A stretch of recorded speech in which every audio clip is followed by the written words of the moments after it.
So, continuing the lecture on cognitive ergonomics, in this lecture number 7, we are going to talk about thinking and language. What do we understand with thinking? Thinking can be seen as a significant component in human cognition. It helps us not only in manipulating the information but analyzing the information which we are processing. Currently, sometimes it can be very active and sometimes it can be passive in nature. The information which we are manipulating or analyzing depends as per our need. As we studied in the working memory processing, that there are 4 different components involved in the working memory. Thinking can be seen at a high level and in a collective form. So, whatever information we are collecting from the environment, as per our need, we try to club them and process them together. Now, this thinking can be sometimes very simple to us and sometimes can be complicated to us. It can be organized and goal oriented. As earlier we studied that organization of information is very important. And how are we organizing it? We are organizing it as we think. So, based on mental model, based on cognitive mapping, based on schema. So, once we have a knowledge structure, once we have built a form of information and organize this information in our brain, then it becomes easier for us to process that information. And from time to time we revive this structure, we revive this information, and from time to time we save this information for future reference. Thinking involves information that we have already stored and represented in our mental image, as we mentioned earlier. Now, as we studied earlier about the schema, we have a mental representation knowledge structure in our brain, and this schema helps us from time to time to compare the two information together. If the information is same, then we process that information. If there is a distinction, if there is a dissimilarity, then we process the information differently.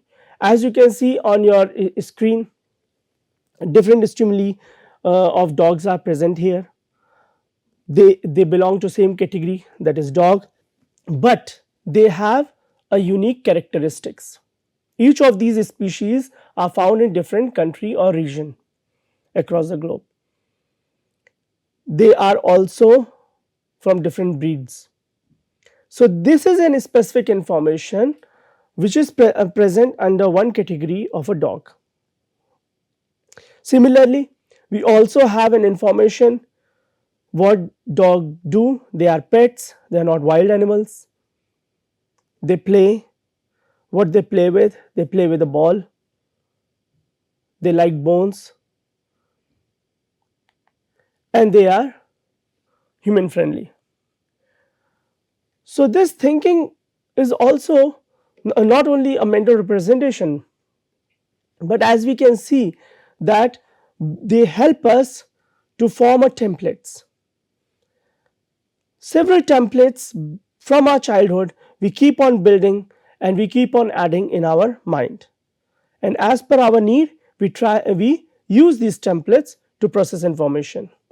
In the discipline of ergonomics, when we talk about these templates, then these templates should be helping us to enhance the performance. These templates should enhance and promote the safety. These templates should help the user satisfaction.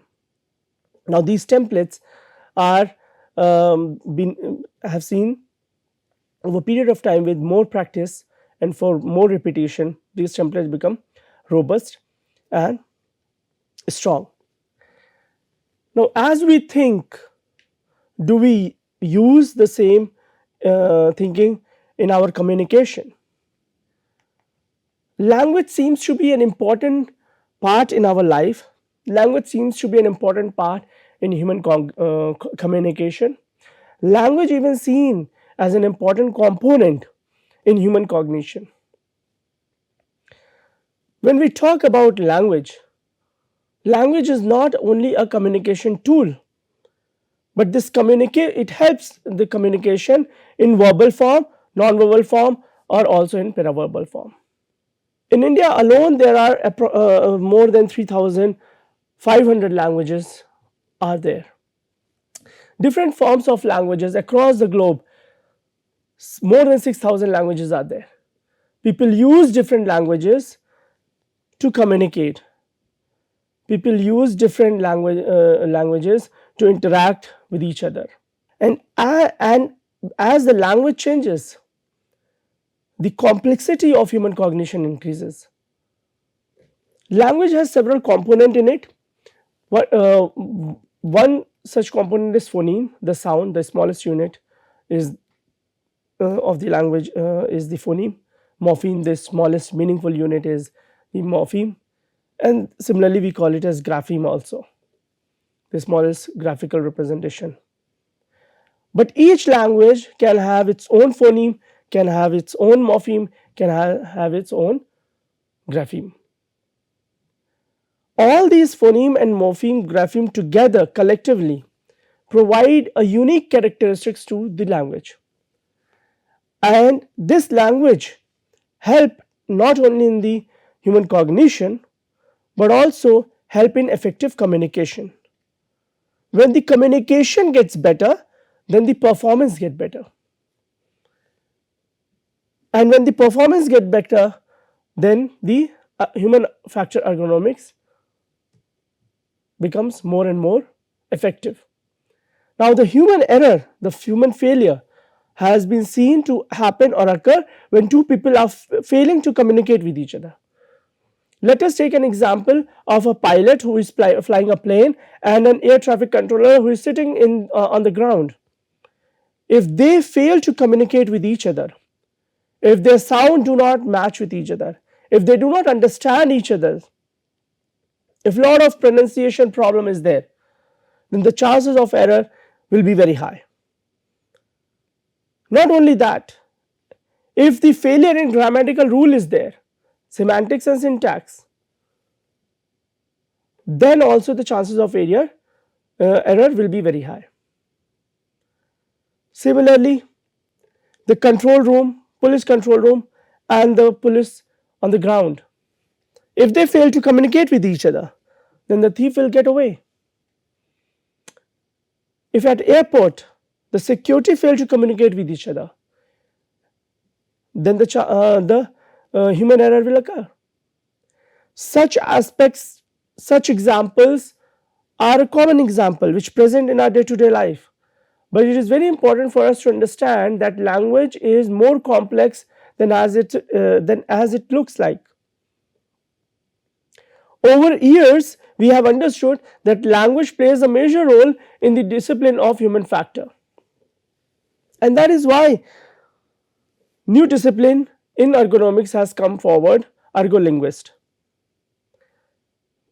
which tries to address the characteristics, the usage of language in the discipline of ergonomics, how human efficiency, performance can be enhanced using a language. We all go and buy mobile phone along with the written manual. We all go and buy in a market the gas cylinders, and all these things come up with the written instruction. And many a time we have seen that these written instructions are more than one language. It could be in English, it could be in Hindi, it could be in Russian, it could be in Chinese. Who decides which language should be there? People decide, designer decide.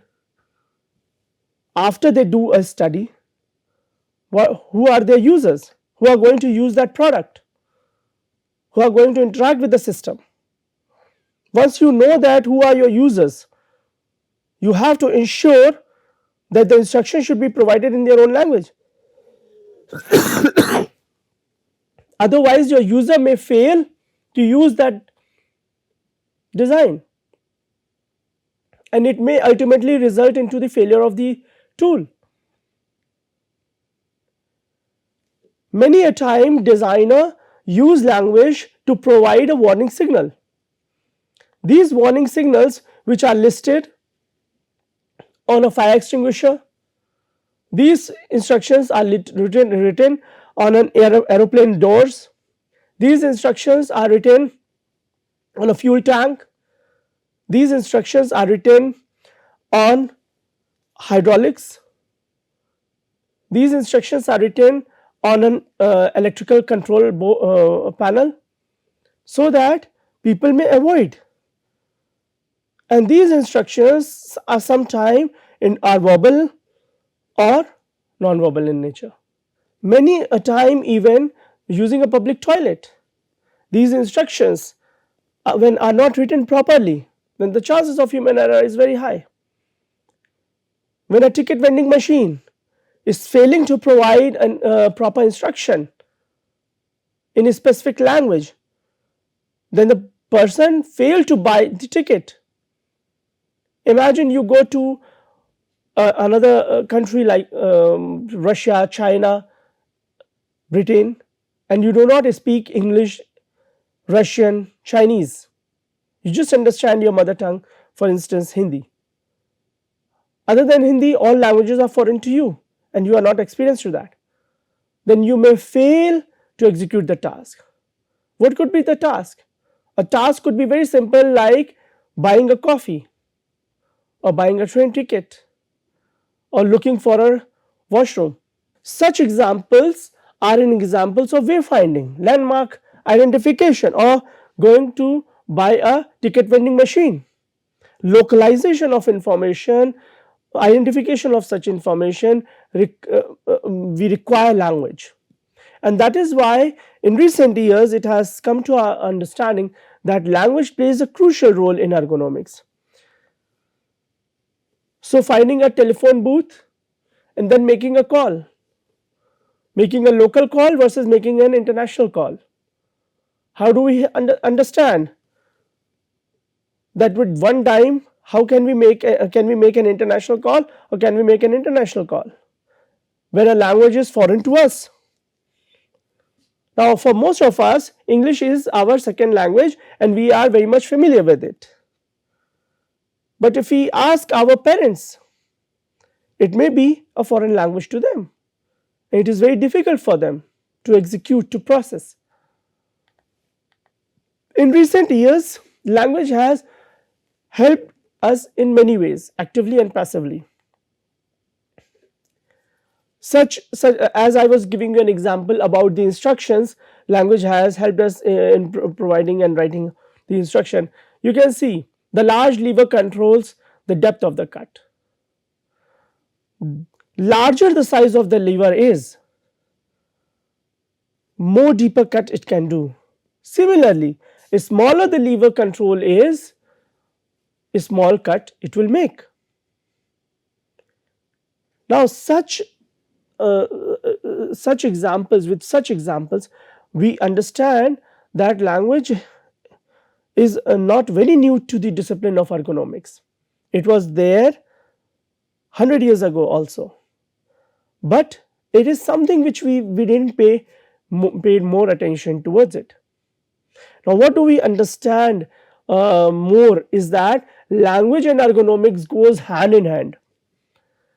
It is very important for the designer to put more emphasis on language.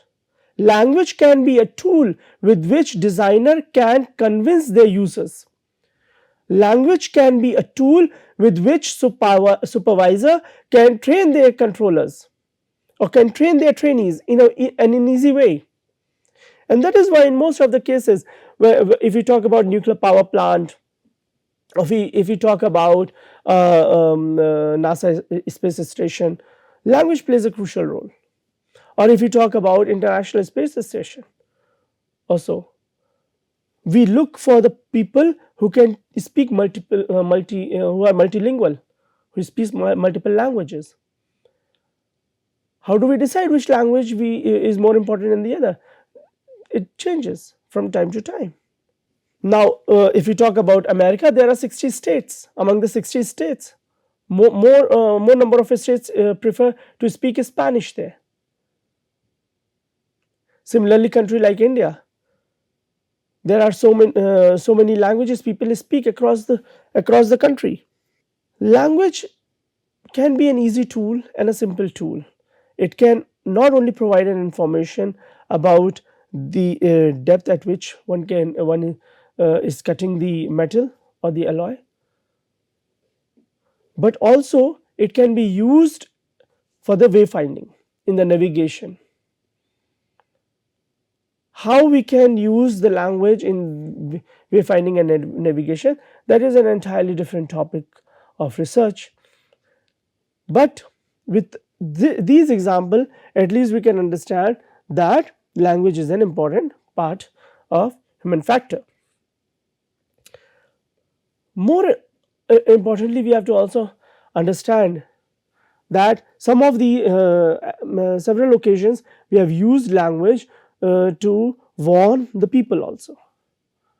The warning has been given to the people to avoid the errors. Sometimes along with language we are using colors, which is more visual in nature, and such kind of information we refer it as visual communication. The communication is being performed not only with the help of language but based on the colors. People understand their language easily than the other language. Hence, when the warning procedures or operating procedures are written, it is suggested that it should be written in their own mother tongue. And this is how ergonomics and language go hand in hand together. But what happens when people don't see? When people don't see, we have a language for them, that is braille. And you all might have experienced that the rough side of the coin, which is head, which is tail,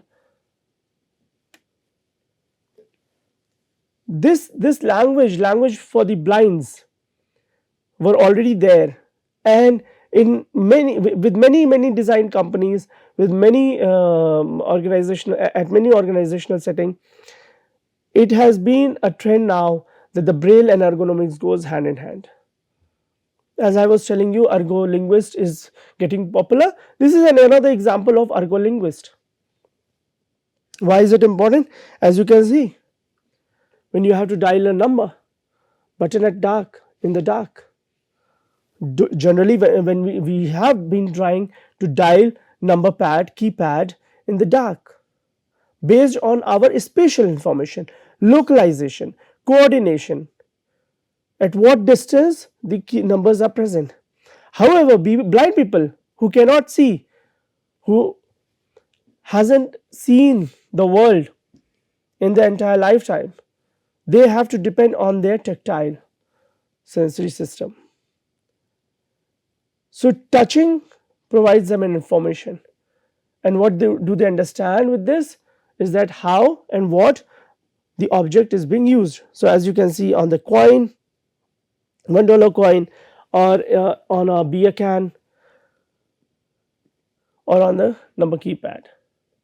Now such examples are already present there in our day-to-day life for the blind people.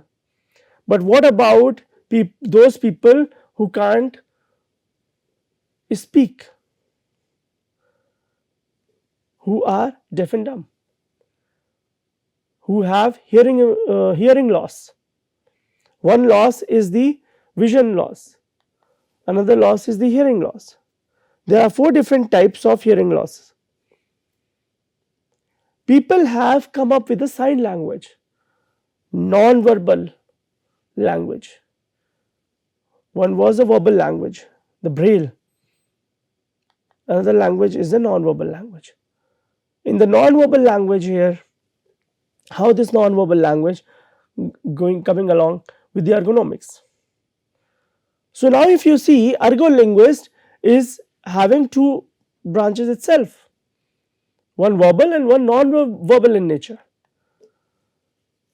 So in the case of the deaf people who rely on the visual system, not on the auditory system. They have to use sign languages. Different countries have different sign languages. There is an Indian sign language, there is an American sign language, and based on their native country, people learn these sign languages. Such people need product instructions that explain them clearly, and that is why many a time you see on a packet of Maggi behind that how to use and how to prepare Maggi. A graphical representation is there. The pictures are presented there, 4-stage process to prepare a Maggi. Or if you go and buy a milk supplement from a market, how to prepare a milk supplement is being depicted at the back. Schematic representation is there.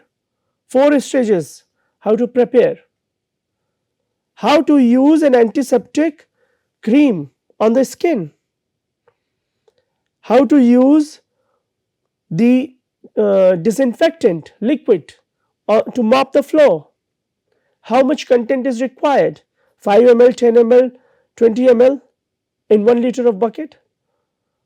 So those are schematic representation which people have used it, so that people who have deficiency or who do not have deficiency of hearing but can see and follow the instruction. So such illustration of information has been seen in recent years. It has also been shown to us that recommended to us that the designers should pay attention towards designing and involving such signs and symbols, so that it can provide an easiness to the users, how well they can use it, how well they can execute the task. Let us now summarize this talk.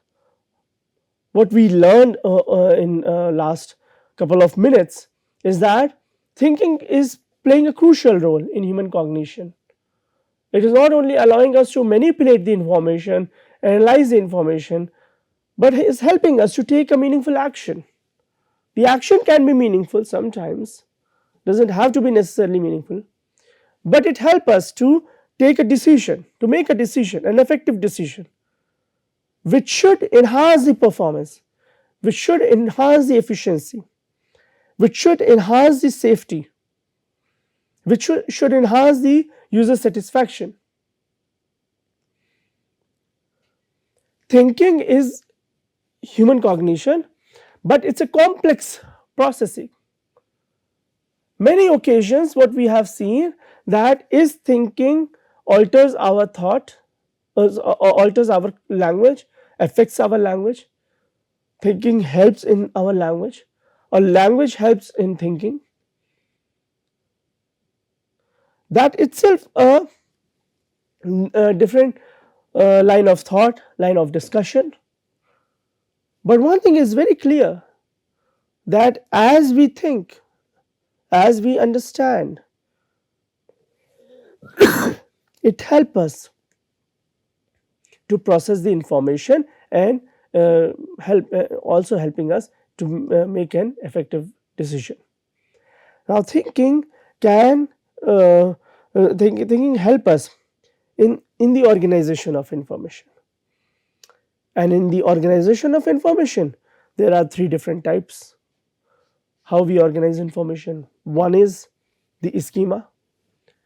We build a knowledge structure in a specific form, like how cat is different from a cub, how leopard is different from tiger, how alligator is different from crocodile,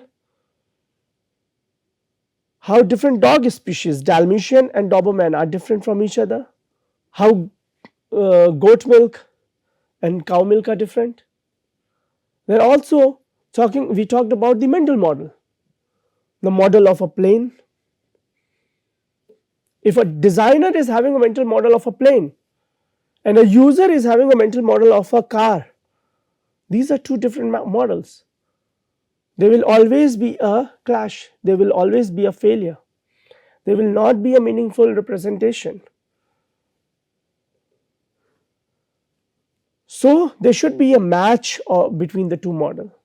If a user is thinking of a aircraft, then the designer has to also think of an aircraft.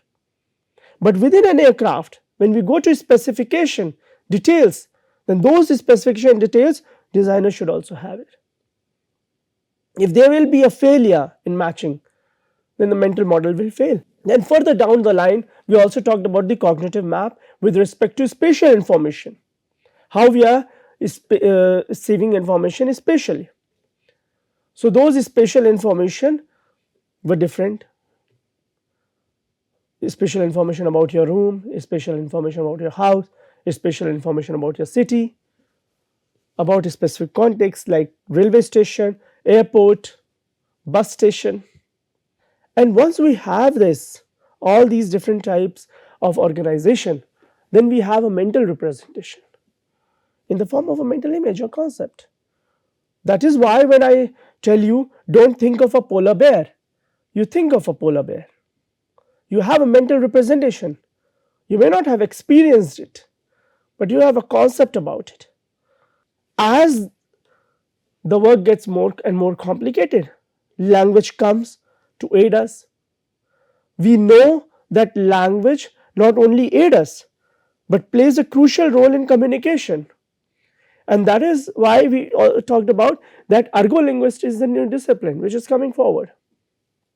Language is not only providing us an aid, providing us instruction, but it is providing a tool to the supervisors, to the controllers to come up with an operating procedure in such a simple way so that their trainees can learn and execute the task without an error. Whenever there is a failure in instruction, whenever there is a failure in communication, then the chances of error increases. The efficiency and performance is getting compromised. Such aspects, such elements we have seen in several occasions and with several examples, the language is playing a major role. With this, I would like to say thank you and see you in our next lecture.